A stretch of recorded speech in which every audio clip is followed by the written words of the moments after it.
अथ गीताध्यानश्लोकाः।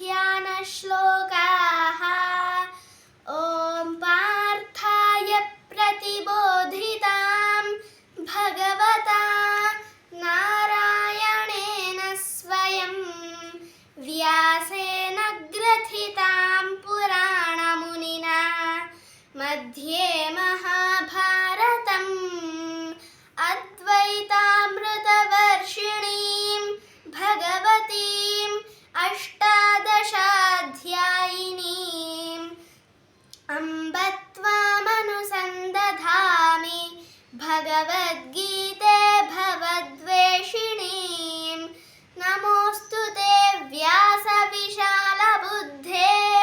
फुल्लारविन्दायतपत्रनेत्र येन त्वया भारततैलपूर्णः प्रज्वालितो ज्ञानमयः प्रदीपः प्रपन्नपारिजाताय स्तोत्रवेत्रैकपाणये ज्ञानमुद्राय कृष्णाय गीतामृतदुहे नमः।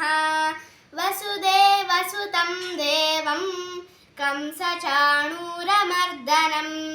देवकी परमानन्दं कृष्णं वन्दे जगद्गुरुं।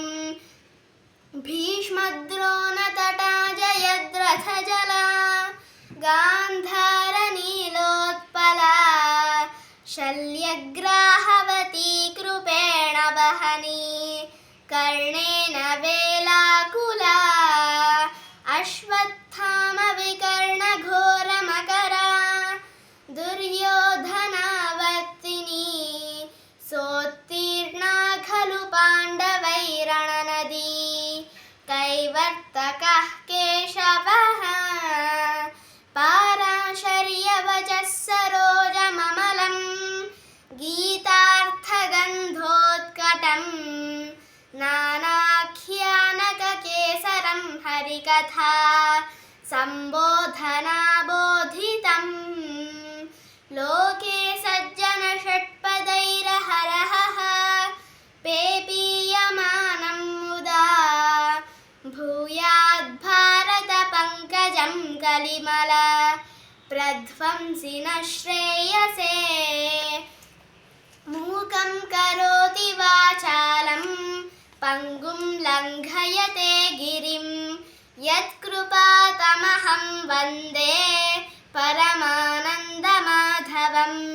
शान्ताकारं भुजगशयनं पद्मनाभं सुरेशं विश्वाधारं गगनसदृशं मेघवर्णं शुभाङ्गं लक्ष्मीकान्तं कमलनयनं योगिहृद्ध्यानगम्यं वन्दे विष्णुं भवभयहरं सर्वलोकैकनाथं। यं ब्रह्मा वरुणेन्द्ररुद्रमरुतः स्तुन्वन्ति दिव्यैस्तवैः वेदैः साङ्गपदक्रमोपनिषदैः गायन्ति यं सामगाः ध्यानावस्थिततद्गतेन मनसा पश्यन्ति यं योगिनः यस्यान्तं न विदुः सुरासुरगणाः देवाय तस्मै नमः। नारायणं नमस्कृत्य नरं चैव नरोत्तमं देवीं सरस्वतीं व्यासं ततो जयमुदीरयेत्। सच्चिदानन्दरूपाय कृष्णायाक्लिष्टकारिणे नमो वेदान्तवेद्याय गुरवे बुद्धिसाक्षिणे। सर्वोपनिषदो गावः दोग्धा गोपालनन्दनः पार्थो वत्सः सुधीर्भोक्ता दुग्धं गीतामृतं महत्। गीताशास्त्रमिदं पुण्यं यः पठेत् प्रयतः पुमान् विष्णोः पदमवाप्नोति भयशोकादिवर्जितः।